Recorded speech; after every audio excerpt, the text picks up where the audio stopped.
بسم اللہ الرحمن الرحیم۔ اور اس خدا نے انسان کو کسی مقصد کے لیے تو بنایا ہوگا۔ آج جو جنگ دیکھ رہے ہیں پورے عالم میں، یہ آئیڈیالوجی کی جنگ ہے نا۔ ایک ایسا مسلمان جو زندگی تو گزارا ہے لیکن بغیر آئیڈیالوجی کے، سجدے دے رہا ہے، پتہ ہی نہیں سجدے کس کو دے رہا ہوں، طواف خانہ خدا کر رہا ہے، وہ چکر سے زیادہ کچھ ہے ہی نہیں۔ کہ جس عبادت میں آئیڈیالوجی نہیں، وہ عبادت بت پرستی کی طرح ہے۔ سبحان اللہ، ماشاءاللہ۔ وہ ہندو جو بتوں کو سجدہ کرنے جاتا ہے اور آپ بھی جا کے کعبے کا طواف کر کے آتے ہو، اگر آئیڈیالوجی نہیں ہے۔ اب عبداللہ الحسین کربلا کی طرف جا رہے ہیں اور مسلمان کیا کرتا رہا؟ طواف خانہ خدا کرتا رہا۔ حقیقت کعبہ کربلا کی طرف ہے، واہ واہ، بے شک بے شک۔ حقیقت حج کو چھوڑ کے جا رہا ہے۔ تو انسان اگر وداؤٹ آئیڈیالوجی زندگی گزارے تو اس زندگی کا کوئی فائدہ نہیں ہے۔ تو آج بڑی تعداد میں آپ مسلمان دیکھیں گے، آج آپ کہیں کہ مثلا ٹرمپ صاحب کو مسئلہ ہے کہ مسلمان نماز پڑھتے ہیں لہٰذا اس لیے ان کو مارو، تو نماز تو کینیڈا میں بھی پڑھی جا رہی ہے، نماز تو US میں پڑھی جا رہی ہے۔ مسجدوں سے مسئلہ ہوتا تو یہاں مسجدیں نہ بنانے دی جاتی، مدرسوں سے مسئلہ ہوتا تو مدرسے یہاں نہ بنانے دیے جاتے، نمازوں سے، روزوں سے، عبادتوں سے، شبہائے قدر سے مسئلہ ہوتا تو یہ ساری عبادتیں آپ کو نہ کرنے دی جاتی۔ پورے یورپ میں چلے جائیں، چرچ آج بدلے جا رہے ہیں مسجدوں میں۔ آج اکثر انگلینڈ میں جہاں امام بارگاہ بنائے گئے ہیں وہ پہلے کیا تھے؟ چرچ تھے، جہاں مسیح آتے تھے۔ آج تک آپ نے سوچا کہ مسلمان اپنی مسجد کسی اور مکتب کو دیتے، کسی اور مذہب کو دیتے، لیکن دے رہے ہیں تو پتہ چلا مسئلہ مسجد سے نہیں، مسئلہ نماز سے نہیں، مسئلہ روزے سے نہیں، مسئلہ حج و زکوٰۃ سے نہیں، مسئلہ فکر مسلم سے ہے۔ آپ اس کے سسٹم میں رہ کے نماز پڑھو کہے گا ماشاءاللہ اچھی نماز ہے، آپ اس کے سسٹم میں رہ کے اللہ کی عبادت کرو تو اس کو کوئی مسئلہ نہیں ہے۔ کس کے نظام کے تحت رہ کر تم کرتے ہو، یہ اصل بحث ہے۔ دیکھیے اللہ کی سب سے بڑی نعمت کیا ہے؟ ہدایت، جس کی آپ ڈیلی دعا کرتے ہو نا، اہدنا الصراط المستقیم، اہدنا الصراط المستقیم۔ ہر مسلمان 17 رکعت نماز میں، شیعہ کم از کم 10 مرتبہ، اہل سنت 10 مرتبہ سے زیادہ۔ آپ تسبیحات اربع پڑھتے ہو، وہ اس میں بھی سورہ ہم پڑھتے ہیں۔ ہر بندے مسلم یہ دعا کرتا ہے اہدنا الصراط المستقیم، اے خدا مجھے سیدھے راستے پہ چلا۔ پاکستان ہو، انڈیا ہو، کسی بھی گلی میں کسی مسلمان کو صرف اتنا پوچھے جناب دعا تو کر رہے ہو، سیدھے راستے پر ہو کہ نہیں؟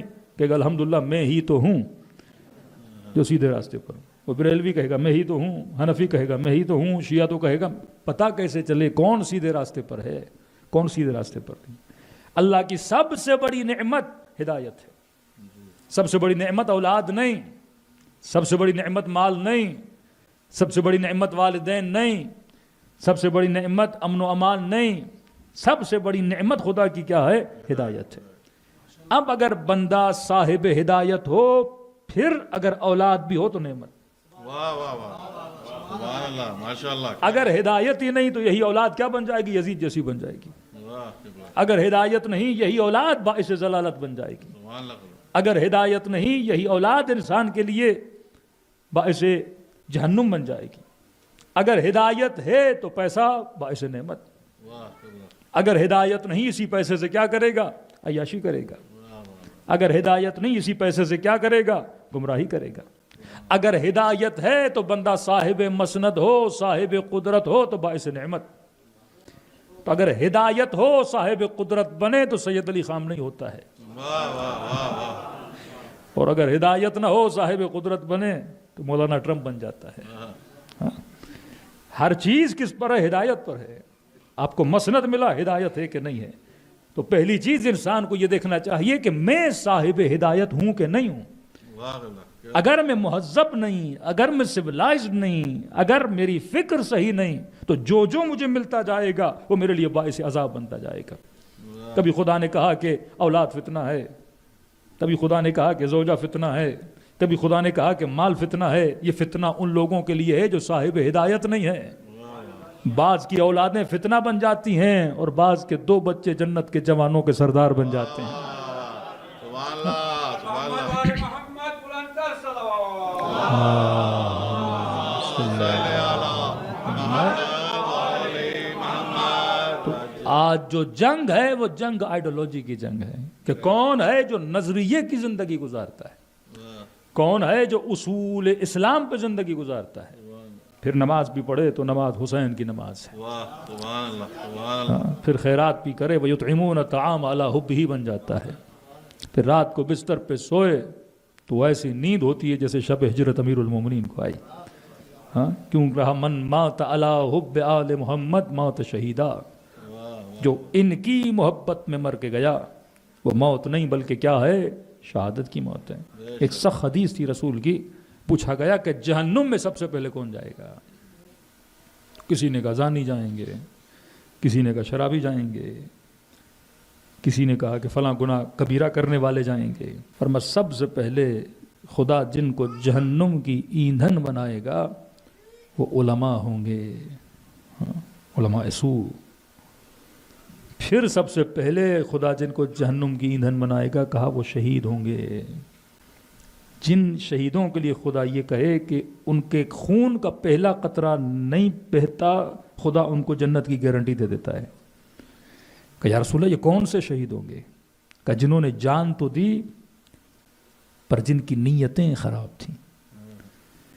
ایسے مولوی جنہوں نے علم تو حاصل کیا لیکن اس علم کے ذریعے لوگوں کو ہدایت نہیں دی, کبھی کفر کے فتوے دیے, کبھی بدعت کے فتوے دیے, کبھی مسلمان کو مسلمان سے لڑایا. خدا ایسے لوگوں کو کیا بنائے گا؟ جہنم کی ایندھن بنائے گا. آقا خمینی کبھی مجلس پڑھتے تھے اور سارے علماء بیٹھے تھے, ان کی آنکھوں سے آنسو بہہ رہے تھے, تو کہا مجھے ڈر ہے اس دن سے کہ ہم لوگوں کو ہدایت دیں اور ہماری ہدایت لے کر لوگ جنت میں چلے جائیں, اور ایسا نہ ہو کہ کل ہم خود منتظر ہوں کہ ہمیں جنت میں بھیجا جائے. آج لوگ شاید کسی کی تقریر سے ہدایت پا جائیں, لیکن امت میں سب سے بڑا تفرقہ جو ڈالا کن لوگوں نے ڈالا؟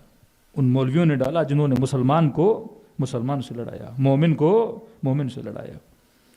آج دیکھ رہے ہیں کہ قتل عام ہو رہا ہے امت کا, لیکن زبانیں کیا ہیں؟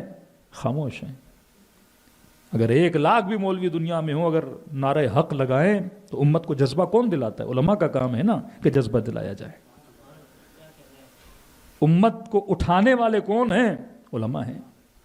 آپ دیکھتے ہیں پاکستان میں ایک نوجوان ہیں ساحل ادیم نامی شخص, وہ بارہا کہتے ہیں کہ مسجدوں کو امپاورمنٹ میں لاؤ, اور یہ علماء کا کام ہے کہ دین کو نافذ کریں, شریعت کو نافذ کریں.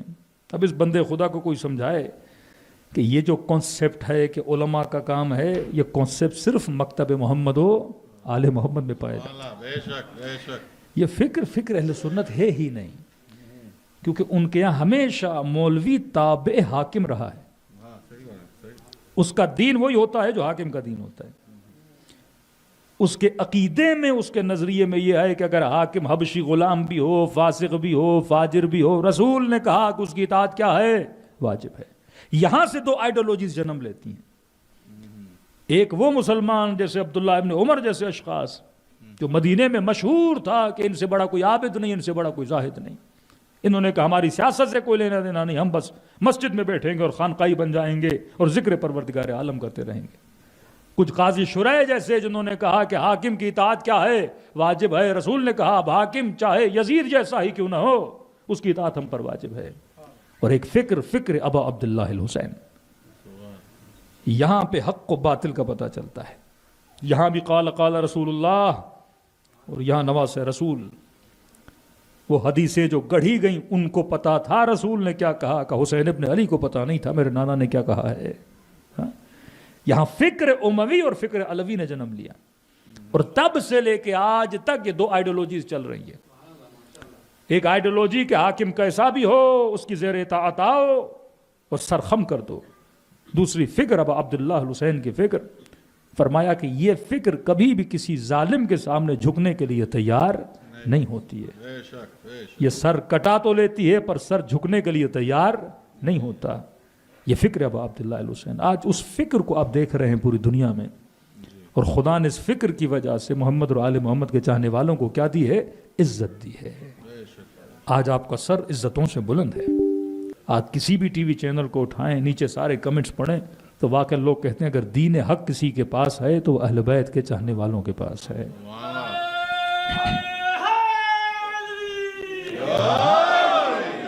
میں مزاحن کہتا ہوں کہ 40 سے زیادہ مسلمان ملک ہیں نا، اور جتنے بھی میزائل اسرائیل پہ گر رہے ہیں، حالانکہ سارے مسلمان ملکوں کے پاس بم بھی ہیں، گولیاں بھی ہیں، چلتی نہیں ہیں یہ اور بات ہے، ہیں سب کے پاس، کم از کم صرف دھمکی کے برابر ہی کہتے ہیں کہ جناب آپ قتل کرو گے مسلمان، اور صرف ایک ملک ہے یا چند ایسے عقیدے والے ہیں جو ظلم کے اوپر کیا کر رہے ہیں، میزائل پھینک رہے ہیں۔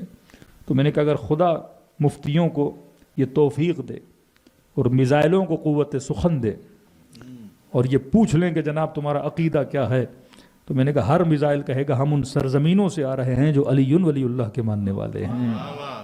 ہاں؟ یہ جذبہ کہاں ملتا ہے؟ امیر المؤمنین کی فکر سے ملتا ہے۔ تو آج جو جنگ ہے، جنگ آئیڈیالوجی ہے، اور خدا یہی آئیڈیالوجی دے رہا ہے کہ وما خلقت الجن والانس الا لیعبدون، میں نے انسانوں اور جنوں کو خلق اسی لیے کیا تاکہ یہ کس کی عبادت کریں؟ اللہ کی عبادت کریں۔ اب یہ آئیڈیالوجی بنتی کیسے ہے؟ آئیڈیالوجی بنتی ہے فکر کی وجہ سے، ذکر کی وجہ سے نہیں۔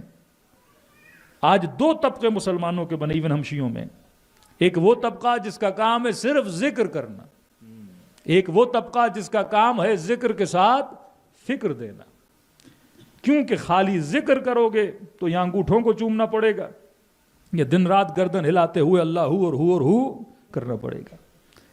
ذکری مسلمان کسی کام کا نہیں ہے۔ میں بار بار کہہ رہا ہوں، ذکر سے دشمن کو خطرہ نہیں۔ کس سے خطرہ ہے؟ فکر سے خطرہ ہے۔ تبھی مکتب اہل بیت میں کبھی ترغیب نہیں دلائی گئی کہ بچوں کو حافظ قرآن بناؤ، ہمارے کبھی یہ فکر ہی نہیں تھی کہ حافظ قرآن بناؤ۔ ہاں آپ ان کیا دیکھتے ہیں، حافظوں کی ایک لائن لگی ہوتی ہے، کیونکہ تراویح کا سلسلہ ہوتا ہے، ظاہر کون پڑھائے، اور وہ جو اسپیڈ لگاتے ہیں، یہ تو یوٹیوب سے پہلے اسپیڈ تھی ان کے پاس، یہ تو ابھی ہے X2 لگاؤ X3 لگاؤ، کیونکہ ذکر کر رہے ہیں لیکن پتہ نہیں کہ ہم پڑھ کیا رہے ہیں۔ قرآن پڑھا جا رہا ہے پر قرآن کو سمجھا نہیں جا رہا۔ ہمارے یہاں حفظ القرآن نہیں تھا، فہم القرآن تھا، کہ بچے کو ایک آیت پڑھاؤ تو اس آیت کو سمجھاؤ، ایک لفظ جب ادا کرے تو یہ سوچے کہ میں لفظ کیا ادا کر رہا ہوں، اسپیشلی ان ویسٹرن کنٹریز میں، کہ آپ اپنے بچے کو مولانا کے پاس بھیج رہے ہو کہ مولانا ایسے کلمہ پڑھواؤ یا رٹواؤ، فرق ہے۔ نسلوں کو طوطا نہیں بناؤ۔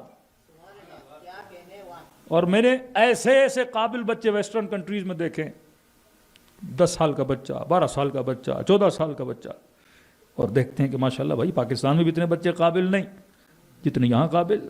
حدیث قصہ یاد کر لی، آیت الکرسی یاد کر لی، زیارت عاشورہ یاد کر لی، اور کہا کہ مولانا دیکھیے ہمارا بچہ ایسا ہے۔ میں نے کہا بھائی 14 سال تک بچہ تیرے کنٹرول میں ہے، میں نے کہا جب 20 سال کا ہوگا پھر پوچھوں گا تم سے۔ یہاں 14 سال تک نسلیں آپ کے کنٹرول میں ہوتی ہیں، آفٹر 14 سال تک بچی نے حجاب کیا، 16 سال میں اتار دیا۔ 14 سال تک بچہ نیک رہا، 17 سال میں شرابی بن گیا۔ 14 سال تک نیک رہا، 20 سال میں خراب ہو گیا، کیونکہ ہم نے 14 سال صرف رٹوایا اسے۔ ہم پاکستان میں آپ کو زحمت نہیں کرنی پڑتی، کیونکہ وہاں زیادہ سے زیادہ سوسائٹی اسے سکھا دیتی ہے، ماحول اسے سکھا دیتا ہے، وہاں خطرات اتنے نہیں ہوتے جتنے آپ کو خطرات یہاں حامل ہیں۔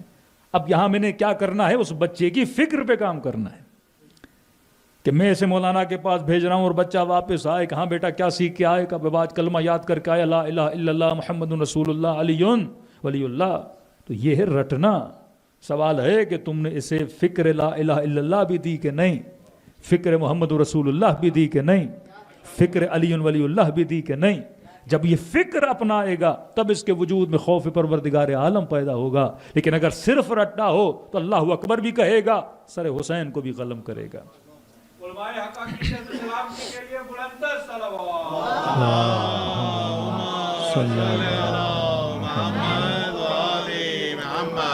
وعجل فرجہم۔ تو آج آپ نے جو چیز اپنی نسلوں کو دینی ہے وہ فکر دینی ہے۔ میں ایک چھوٹی سی آپ سے مثال عرض کرتا ہوں۔ ایک آدمی مر جاتا ہے تو ہاسپٹل والے ایک سرٹیفکیٹ دیتے ہیں، کہتے ہیں بندہ ایکسپائر ہو گیا۔ واٹ ڈز اٹ مین کہ یہ ایکسپائر ہے؟ اٹ مینز اب یہ دیکھ نہیں سکتا، سن نہیں سکتا، بول نہیں سکتا، ہارٹ اس کا رک چکا، برین اس کا تھم چکا۔ لیکن ہم شیعہ کیا کرتے ہیں؟ کفن پہنایا، قبر میں لٹایا، اور اس کے کاندھوں کو پکڑا اور ہلانا شروع کرتے ہیں۔ کہتے اسمع وافہم، سن اور سمجھ. تو کوئی انگریز اوپر کھڑا ہو کہیں گے یہ تو پاگل لوگ ہیں بھائی. خود کہہ رہے بندہ ڈیڈ ہے اور اس مرے ہوئے آدمی کو کیا کر رہے ہیں؟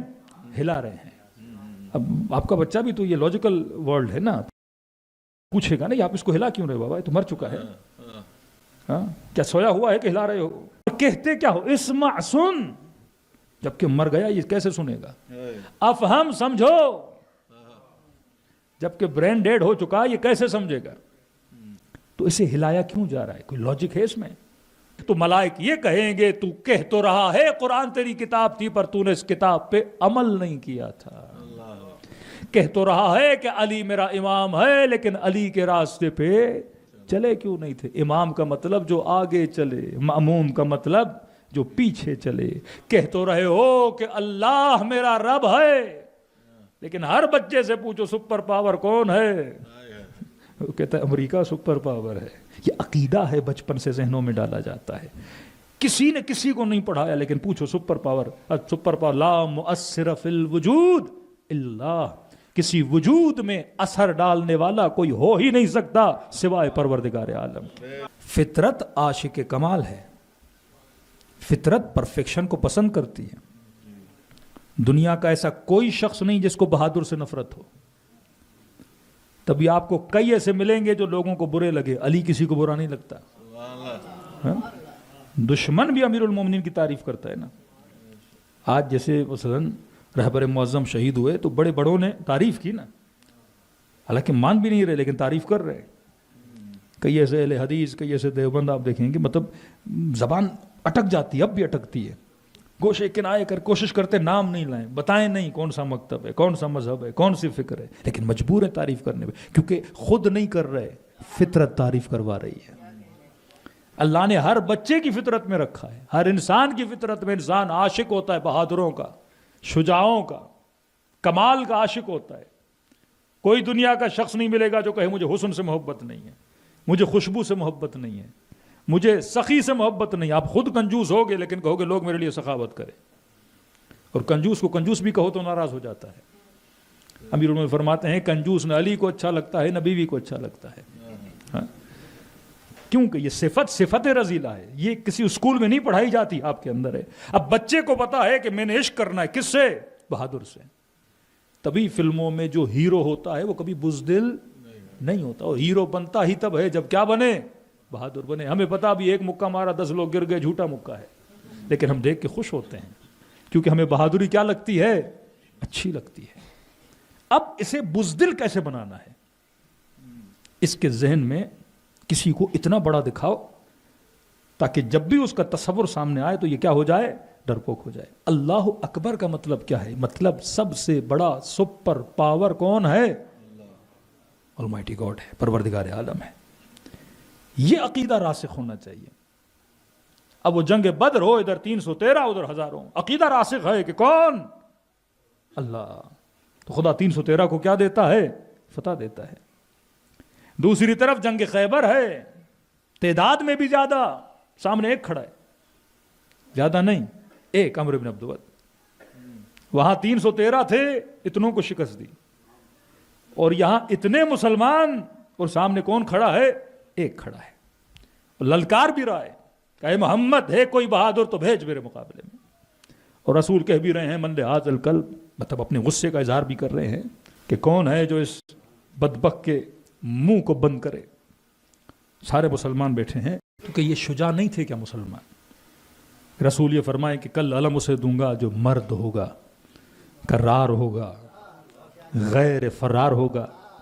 میں کہوں یا رسول اللہ آسان کر کے نام بتا دے، کہ نہیں نام نہیں بتاؤں گا، صفات بتاؤں گا. نام بتاؤں تو جھگڑا ہو جائے گا. علی سے محبت تھی، علی کا نام لے لیا. کہیں چیلنج ہے نا، آج بھی چیلنج ہے نا، کون ہے جو اسرائیل کے مقابلے میں جائے؟ راستہ تو کسی کا نہیں روکا نا. ہے کوئی جو آئے اسرائیل کے مقابلے؟ وہ چیلنج کر رہا ہے نا عمرو بن عبد ود کی طرح. ہے کوئی جو میرے مقابلے میں آئے؟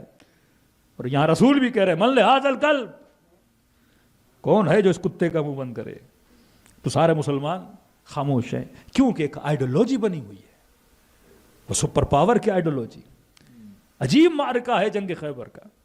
ایسا نہیں کہ یہ بہادر نہیں یا امت بہادر نہیں، یہی لوگ تھے جو مختلف جنگوں میں ہیں، لیکن وہاں کوئی آئیڈیالوجی نہیں تھی. یہاں ایک آئیڈیالوجی بلڈ کی گئی ہے. کہتے یہاں کوئی اٹھتا تھا اس کے مقابلے میں جائے، پیچھے والا آئیڈیالوجی دیتا تھا، نہیں جانا. یہ ایک بکرا ایک دن میں کھا لیتا ہے، نہیں جانا یہ اونٹنی کا بچہ اٹھا لیتا ہے. اور قوی الہیکل بھی تھا عمرو بن عبدود. دیکھ کے بندہ ڈر جائے، مطلب ایک بکرا دن میں کھائے، اور آپ تصور کریں وہ کیسا آدمی ہوگا. یا باڈی بلڈر جو 20 27 27 28 انڈے کھا جاتے ہیں تو بدن بھی ایسے ہلک جیسے باڈی بن جاتی ہے. تو اب اٹھنا چاہتے تھے لیکن پیچھے سے آواز آتی تھی بہت بڑا بہادر ہے. کیا بنا دی سوچ. وہیں پہ انسان آدھی جنگ ہار جاتا ہے. پہلے جنگ یہ نرو کی جنگ ہے، اعصاب کی جنگ ہے. اگر آپ ذہنی طور پہ ہار گئے تو ختم. آپ یہ جب کسی بھی ملک کا وزیر دفاع جو ہوتا ہے، ڈیفنس منسٹر جو ہوتا ہے، جب پریس کانفرنس کرتا ہے، آپ الفاظ کو دیکھا کریں. تہس کر دیں گے، نحس کر دیں گے، جہنم بنا دیں گے تمہارے لیے. اس الفاظ سے کیا پیدا کرتا ہے؟ خوف پیدا کرتا ہے کہ پتہ نہیں کل اٹیک ہوگا اور سب کیا ہو جائے گا، تہس نحس ہو جائے گا. سیم لینگویج یزید استعمال کر رہے امام حسین ابن علی کے لیے کہ حسین بیعت نہیں کرو گے تو یہ کر دوں گا وہ کر دوں گا. لیکن فرمایا رتی برابر حسین کے چہرے پہ خوف نہیں تھا. فرمایا موت ہمارے لیے ایسے ہے جیسے عورت کے گلے میں زیور ہوتا ہے. اور خدا قرآن میں خود کہتا ہے اولیاء اللہ کہ ان زعمتم انکم اولیاء اللہ فتمنوا الموت ان کنتم صادقین. کہ اگر یہ گمان کرتے ہو کہ تم اللہ کے ولی ہو تو اللہ کہہ رہا ہے میں چیلنج دے رہا ہوں، پھر موت کی تمنا تو کر، موت کی تمنا تو کر کے دکھا. پھر خدا عجیب خود جواب دے، وہ کہتا ہے وَلَن يَتَمَنَّوْنَهُ ابدا. مجھے پتا ہے ابدا یہ کبھی بھی موت کی تمنا کر ہی نہیں سکتے. موت کی تمنا وہی کرتا ہے جس کی آئیڈیالوجی علی ابن ابی طالب والی جیسی ہو. کہا کہ اگر اللہ کے ولی ہو تو موت کی تمنا کرو. پھر کہا تم کبھی موت کی تمنا کر ہی نہیں سکتے. اور وہیں پہ امیر المومنین فرماتے واللہ لابن ابی طالب انس بالموت من الطفل بثدی امہ. خدا کی قسم علی کو موت سے اتنا لگاؤ ہے، اتنی محبت ہے جتنی چھوٹے بچے کو اپنی ماں کی چھاتی سے محبت ہوتی ہے. چھوٹا بچہ اسے کچھ بھی نہیں چاہیے، بس ماں کی چھاتی چاہیے. کہ علی کو موت سے اتنی محبت ہے. اور یہ موت سے محبت نہیں، یہ لقاء اللہ سے محبت ہے، یہ رب سے محبت ہے. وہ سمجھ جاتے ہیں کہ انسان نے دنیا میں ایک دن مر ہی جانا ہے. کسی بھی انسان کو ہمیشہ زندگی نہیں، لیکن شہادت کی موت وہ ہے جو موت اختیاری ہوتی ہے. انسان خود اپنی موت کو چنتا ہے، حادثاتی موت نہیں. نیت کر لیتا ہے خدا میں نے جان کس کے راستے میں دینی ہے، تیرے راستے میں دینی ہے. اب فرمایا شہید کا مقام اتنا بلند ہو جاتا ہے، یہ خود بھی جنت جاتا ہے، دوسروں کے لیے بھی شفیع بن جاتا ہے. خدا اسے باب الحوائج بنا دیتا ہے. لوگ اس کے دروں سے حاجتوں کو لے کر جاتے ہیں. اور واللہ یہ آئیڈیالوجی اگر کہیں ملتی ہے تو مکتب محمد اور آل محمد میں ملتی ہے. یہ بہادر بچے اگر کہیں پہ نظر آتے ہیں تو مکتب محمد اور آل محمد میں نظر آتے ہیں. کہ غیبت نعمانی میں ہے کہ آخری زمانے میں ایسے لوگ پیدا ہوں گے جن کے دل لوہے سے بھی زیادہ کیا ہوں گے، مضبوط ہوں گے.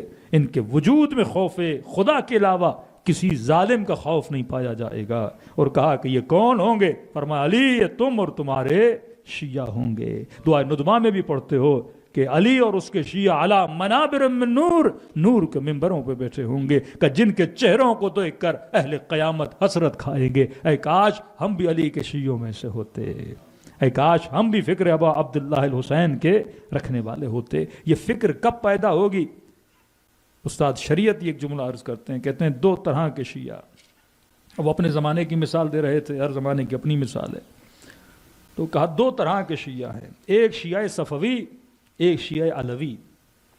شیعہ صفوی جو بادشاہ گزرے تھے کا، دوسرا شیعہ علوی. کہ دونوں میں فرق کیا ہے؟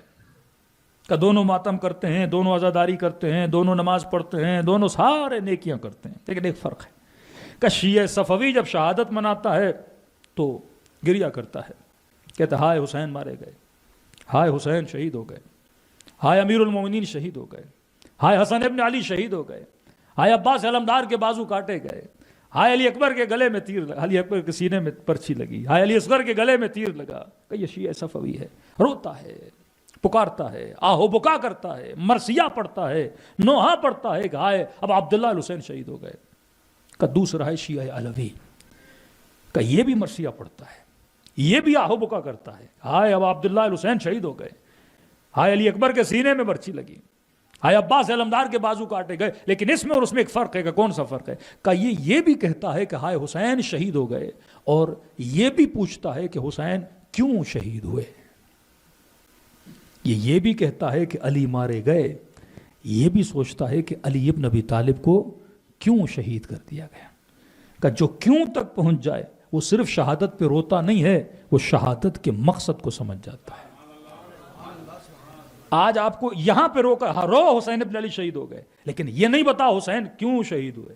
جب کیوں تک پہنچو گے تو پھر یزید تک پہنچو گے، جب کیوں تک پہنچو گے پھر جس نے یزید کو یزید بنایا اس تک پہنچو گے، جب کیوں تک پہنچو گے تو فکر ابا عبداللہ حسین تک پہنچو گے، کہ ان کو مارا جاتا ہے جن کی فکر حسین والی ہوتی ہے۔ کبھی امت سوچے کہ نبی کی بیٹی کو کیوں شہید کیا جا رہا ہے، کبھی امت سوچے نبی کے داماد کے سر پہ ضربت کیوں ماری جا رہی ہے۔ یہ پورا سلسلہ شہادت جو آپ دیکھتے ہیں، پہلے امام سے لے کے 11واں امام تک، یہ نسل ہے حضرت فاطمہ الزہرا سلام اللہ علیہ ہے۔ کسی کو تلوار کے ساتھ، کسی کو نیزے کے ساتھ، کسی کو زہر کے ساتھ شہید کیا گیا، اور صرف ان کو شہید نہیں کیا، جو ان کے ماننے والے تھے، ایک ایک شیعہ کے سر پہ 10,000 درہم کا انعام رکھا گیا۔ حجاج ابن یوسف نے اتنے شیعہ مارے، کہتے ہیں گویا مسجدوں کے اندر جانوروں کو جیسے ذبح کیا جاتا ہے، ایسے ان مسجدوں سے کوفے کی گلیوں میں خون کی ندیاں جاری ہوتی تھی۔ 400 کے قریب اسٹوڈنٹ کو موصل کی یونیورسٹی سے نکال کر زندہ گاڑ دیا گیا۔ جرم کیا تھا؟ کیونکہ علی ابن ابی طالب کے ماننے والے ہیں۔ آج یمنیوں پہ ظلم ہوتا ہے، آج عراق میں ظلم ہوتا ہے، آج ایران میں ظلم ہوتا ہے۔ ارے مصر میں رہنے والے بھی تو مسلمان ہیں، گلف میں رہنے والے بھی تو مسلمان ہیں۔ ان مسلمانوں کو کیوں مارا جا رہا ہے؟ کیونکہ فکر کیا ہے؟ ابا عبداللہ حسین کی فکر۔ اب مسئلہ سنی شیعہ کا نہیں ہے، اب مسئلہ آئیڈیولوجی کا ہے۔ ہو سکتا ہے کوئی فقہن سنی ہو پر آئیڈیولوجی ابا عبداللہ حسین والی ہو، جیسے حماس ہے، مختلف تنظیمیں ہیں، عراق کے اندر ہیں، ہر جگہ ہیں۔ سنیوں میں قیام نہیں ہے، فقہ اہل سنت میں قیام منع ہے، آپ حاکم کے خلاف قیام نہیں کر سکتے، لیکن فقہ شیعہ میں، فکر شیعہ میں قیام لازم ہے۔ آپ زیدی شیعہ دیکھتے ہو 12 امامی نہیں 4 امامی ہیں، لیکن حسین ان کے پاس ہے تو حسین کی فکر ان کے پاس ہے۔ جس کو حسین مل گیا اس کو وہ ساری فکر مل جاتی ہے۔ آج اہل سنت میں کئی ایسے گروپس ہیں جو فقہن تو سنی ہیں لیکن آئیڈیولوجیکلی کیا ہیں؟ شیعہ ہیں۔ جب آئیڈیولوجی مل جاتی ہے پھر ان سارے لیڈرز کو آپ ایک ساتھ دیکھتے ہو، ایک ہی محاذ پہ دیکھتے ہو۔ اب جب مارنے آتا ہے تو وہ آئیڈیولوجی والے کو مارتا ہے، یہ نہیں دیکھتا ہے کہ وہ سنی ہے تو میں اسے کیوں ماروں۔ نہیں، آئیڈیولوجی اگر اب عبداللہ الحسین والی ہے، وہ ایران میں بھی ہوگا سنی ہوگا لیکن اسے مارے گا، وہ فلسطین میں بھی ہوگا سنی ہوگا اسے مارے گا، وہ لبنان میں ہوگا شیعہ ہوگا اسے مارے گا، وہ یمن میں ہوگا زیدی ہوگا پر اسے مارے گا۔ کہ ہمیں مسئلہ تمہاری آئیڈیولوجی سے ہے، کیونکہ یہ آئیڈیولوجی نسلوں کو کیا بناتی ہے؟ بہادر بنا دیتی ہے۔ یہ آئیڈیولوجی تجھے فکر آزاد دیتی ہے۔ ہر تب بنا جب اس نے اپنی زنجیروں کو توڑا، اور جب آزاد بنا، جب اس زنجیر میں جکڑا تھا تو سپہ سالار لشکر تھا، جب زنجیر کو توڑا اور سپاہی حسین بنا، انہی جناب ہر کو کیا کیا گیا؟ شہید کیا گیا۔ تو اہل بیت یہ چاہتے ہیں کہ آپ اپنے بچوں کو اسلام کی کیا دو؟ آئیڈیولوجی دو۔ نمازی بناؤ پر ود آئیڈیولوجی، روزے دار بناؤ ود آئیڈیولوجی۔ انشاءاللہ کل تفصیل میں آئیں گے اور ہدف خلقت کوشش کریں گے اس بات روح۔ اور معصوم فرماتے من عرف نفسہ فقد عرف ربہ، جس نے خود کو پہچانا اس نے خدا کو پہچانا۔ بڑی آسان طریقے سے آپ اپنے بچوں کو مثالیں دے کے، اسپیشلی یہاں لاجیکل دلیلیں دے کے آپ ان کو باقاعدہ ثابت کر سکتے ہیں کہ روح بھی ہے، پروردگار عالم بھی ہے، بس انسان نے کسے ایکٹیو کرنا ہے؟ اپنی فکر کو ایکٹیو کرنا ہے۔ جب فکر ایکٹیو ہوتی ہے تو انسان کو فرش سے عرش الہی تک لے کر جاتی ہے۔ التفکر الساعہ، ایک لمحے کا سوچنا 70 سال کی عبادت سے افضل ہے۔ کیونکہ یہی ایک لمحہ کسی کو شمر بناتا ہے اور یہی ایک لمحہ کسی کو ہور بنا دیتا ہے. لمحوں میں کیا بنتی ہے؟ زندگی بن جاتی ہے.